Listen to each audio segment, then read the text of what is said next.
एक बार राजा कृष्णदेव राय के दरबार में पड़ोसी राज्य का एक धनी व्यापारी आया। महाराज को प्रणाम कर वह बोला, महाराज, आपके राज्य में व्यापार के उद्देश्य से मेरा आगमन हुआ था। जहाँ भी मैं गया वहाँ आपके दरबार के मंत्रियों की बहुत प्रशंसा सुनी, तो मैं आपसे और आपके मंत्रियों से भेंट करने आ गया।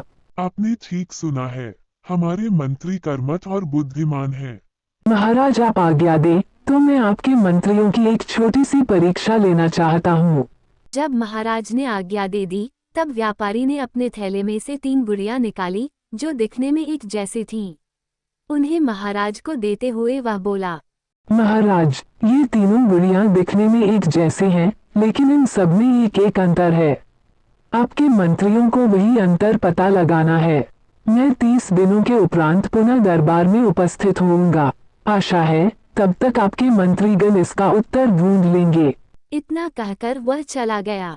महाराज ने वो तीनों गुड़ियां तेनालीराम को छोड़कर अपने हर मंत्री को 3-3 दिनों के लिए दी ताकि वे उनमें अंतर ढूंढ सके, लेकिन कोई भी मंत्री इसमें सफल नहीं हो पाया।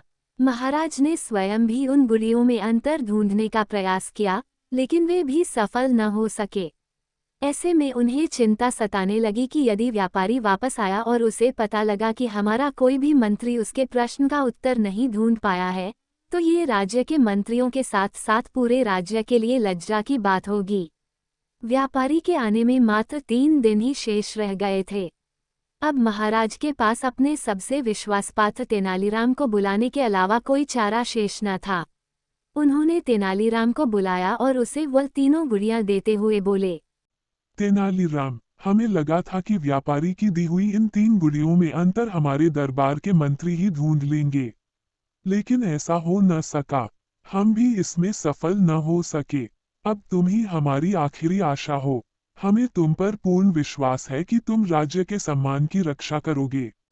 तेनालीराम तीनों गुड़ियां लेकर घर चला गया। 2 दिनों तक बहुत देखने, समझने और सोचने के बाद भी उसे गुड़ियों में कोई अंतर समझ नहीं आया। तीसरे दिन भी वह सोचता रहा और शाम होते तक उसने वह अंतर ढूंढ लिया। रात में वह आराम से सोया और अगले दिन नियत समय पर दरबार पहुंच गया। वहां महाराज कृष्णदेव राय और सारे दरबारी उपस्थित थे, साथ ही पड़ोसी राज्य का व्यापारी भी।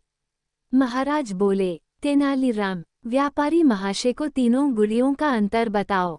तेनालीराम अपने स्थान से उठ खड़ा हुआ और कहने लगा, महाराज, ये तीनों गुड़ियां दिखने में एक जैसी हैं, लेकिन इन सब में एक अंतर है जो इन्हें एक दूसरे से अलग करती हैं। पहली गुड़िया के एक कान और मुंह में छेद है, दूसरी गुड़िया के दोनों कान में छेद है, तीसरी गुड़िया के बस एक कान में छेद है। बिल्कुल सही बोले तेनालीराम, लेकिन ये भी बताओ कि इन छेदों का अर्थ क्या है।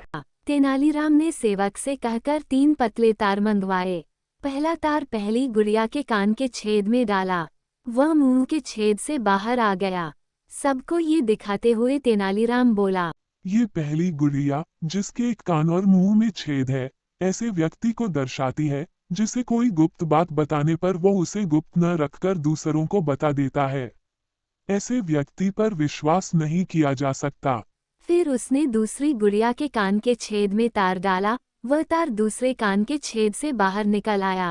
ये दूसरी गुड़िया जिसके दोनों कान में छेद है, ऐसे व्यक्ति को दर्शाती है जो किसी भी बात को एक कान से सुनता है और दूसरे कान से निकाल देता है। ऐसा व्यक्ति आपकी किसी बात को कोई महत्व नहीं देता। फिर उसने तीसरी गुड़िया के कान में तार डाला, वह तार उसके अंदर ही रहा।